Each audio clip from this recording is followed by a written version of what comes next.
కిరణ్ రాయల్కి ఉన్న గొడవ ఏంటి, కారణం ఏంటి, వివరాలు చెప్పండి. ఒక వీడియో పంపించడం జరిగింది. దాని కింద కిరణ్ ఒక వీడియో పెట్టాడు. ఫస్ట్ నేను దాని గురించి చెప్పాలనుకుంటున్నాను. ఒక 1 year బ్యాక్స్, ఇది 2023లో జరిగింది. నేను హాస్పిటల్లో ఈరోజు ఎలా ఉన్నానో అలానే ఉన్నాగా అతని మీద ఎక్కడ ఇష్యూ అవుతుందో అని చెప్పి అక్కడికి వచ్చి మా చిన్న అబ్బాయిని బెదిరించి కాళ్ళు పట్టుకొని, నా పొలిటికల్ లైఫ్ ఇది స్పాయిల్ అవుతుంది, నాకు ఇన్ని సంవత్సరాలు నా గోల్ స్పాయిల్ అవుతుంది, ఇప్పుడు మీరు ఇలా చేశారంటే అని చెప్పి ఒప్పించి నాకు అప్పుడు ఇమీడియట్గా 5 lakhs ఇస్తానని చెప్పి మొత్తం 30 lakhsకి ఇస్తానని చెప్పి ఒప్పందం చేశాడు సార్.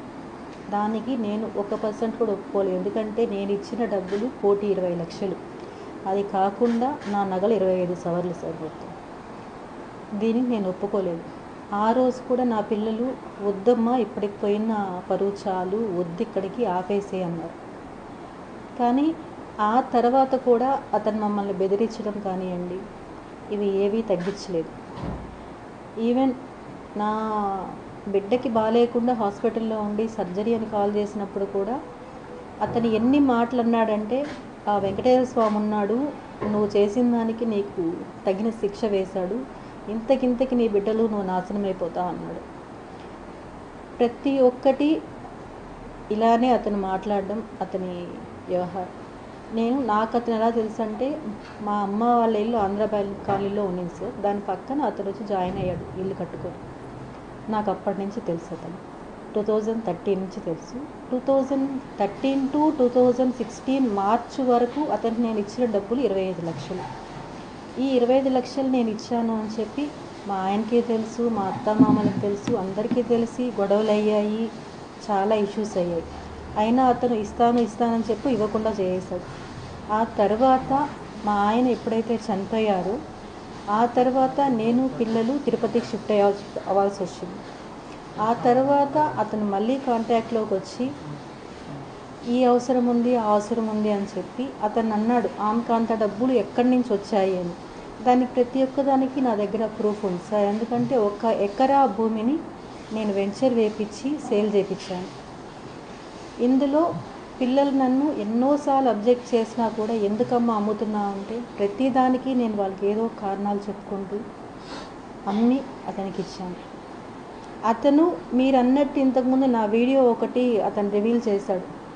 అది నాకు నేనే ఇచ్చిన వీడియో కాదు సార్. దాన్ని కూడా బెదిరించి ఇప్పించిన వీడియో అది. దానికి సాక్ష్యాలు కూడా నా దగ్గర ఉన్నాయి. అతను ఏ విధంగా అయితే నన్ను బెదిరించాడు, థ్రెటన్ చేశాడు అనేది ప్రతి ఒక్క సాక్ష్యం నా దగ్గర ఉంది. మీకు ఇప్పుడు జనసేన సార్, నేను ఒకటి చెప్పాలనుకుంటున్నాను, రాజకీయ పార్టీలు దేనికి నాకు ఎటువంటి సంబంధం లేదు, నాకు అందరూ ఒకటే. కానీ అతని అండ నేను జనసేన లీడర్ని, నేను ఏం చేసినా చెల్లుతుంది అనే ఒక అహంకారం అతనిలో ఉంది. నేను ఈ విషయం మీ అందరూ కలిసి నాకు పర్మిషన్ ఇప్పించి పవన్ కళ్యాణ్ గారికి పంపించగలిగితే నా దగ్గర ఉండే సాక్ష్యాలన్నీ కూడా నేను ఆయనకి చూపించి నాకు న్యాయం జరిగేలాగా నేను పోరాడతాను. ఈరోజు జరిగిన విషయం, నేను హాస్పిటల్ నుంచి ఇంటికి వచ్చిన వెంటనే మీడియాకి అది వైరల్ అయిన తర్వాత ఫోన్ చేసి మా చిన్నబ్బాయికి ఎలా బెదిరిస్తున్నాడంటే, రా నిన్ను చంపేస్తాను నేను, ఎక్కడున్నా మీరు అని చెప్పి బెదిరిస్తున్నాడు. అసలు ఈ సొసైటీ అంతా కూడా సార్ నాకు ఎలా అనిపిస్తుందంటే, నేను మోసపోయాను సార్, నేను మోసపోయాను ఒకరిని నమ్మి. అలాంటి సిచ్యువేషన్ నుండి నా లైఫ్ నేను బతుక్కుంటున్నా కూడా అతను ఏదో ఒక విషయంలో నన్ను ఇబ్బంది పెడుతూనే ఉన్నాడు సార్. ఇంకా ఒక చిన్న ఎగ్జాంపుల్, ఉదాహరణ, అతని మాటలు వినిపించాలంటే నేను తప్పకుండా వినిపిస్తాను సార్. అతని మాటలు ఇది వినడానికి నా పిల్లలకే నేను ఇంతవరకు దీన్ని వినిపించలేదు సార్. ఎందుకంటే ఒక తల్లిని ఇంకొక అతను మాట్లాడితే ఏ పిల్లలు భరించలేరు. ఈరోజు అవసరం కాబట్టి నేను వినిపించాల్సి వస్తుంది సార్. మర్యాద మాట్లాడు. మర్యాద నీకే, మర్యాద మర్యాద అయిపోయింది, వస్తున్నది రేపు వస్తున్నా, అయిపోయింది నీకు మర్యాద చాలు. చాలా రెస్పెక్ట్ ఇచ్చి నేను చాలా వరకు కూల్గా కామ్గా ఇన్ని రోజు కామ్గా ఉన్నా. నువ్వు ఏదో అన్నావు కదా, నీ వల్ల నువ్వు చెయ్యి, నేనేదో చూపిస్తా. వస్తున్నా, రేపే వస్తున్నా. ఏం చేస్తావా? ఏం చేస్తానా? వచ్చి మాట్లాడతా. నువ్వేదో చేస్తానా? వచ్చి ఎక్కడికి పోతావో పో. నా ఇంట్రెస్ట్ ఏమనుకుంటావు నువ్వు? నువ్వేమనుకుంటున్నావు? నీ మరిది అనుకున్నావా? బృందావల తమ్ముడు జఫానా కొడుకు అనుకున్నా నేమేనా? నీ కొడుకులు పెద్దోళ్ళైతే మడిచి నా దగ్గర కాదు, కోసి వాత పెడతా, మటర్ కేసు పెట్టుకు జైలుకు పోతా, 40 రోజులు బెయిల్ తీసుకుని బయటకు వస్తా. అలా చూస్తాను ఇట్లాంటివి. ఇది ఒక చిన్న ఉదాహరణ మాత్రమే సార్, చిన్న ఉదాహరణ మాత్రమే. అతను నా ఆఫీస్కి వచ్చి నన్ను ఎలా బెదిరించాడు అంటే, ఇది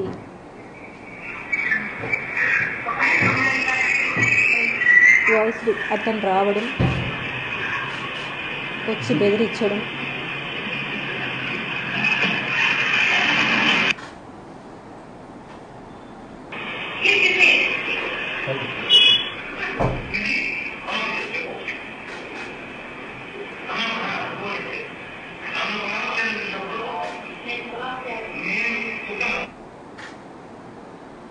ఇలా ఒకటి కాదు సార్. ఇన్ని చేసినా కానీ నేను ఇన్ని ఇయర్స్ నేను కామ్గానే ఉన్నాను సార్. నేను ఈరోజు నా సిచ్యువేషన్ ఏమంటే, అతనికి నేను డబ్బులు ఇచ్చి నా పిల్లల భవిష్యత్తు నేను ఏమీ చేయలేకపోతున్నాను వాళ్ళకి. నేను నా డబ్బులు నాకు కావాలని పోరాటం చేస్తుంటే అతను బెదిరిస్తున్నాడు.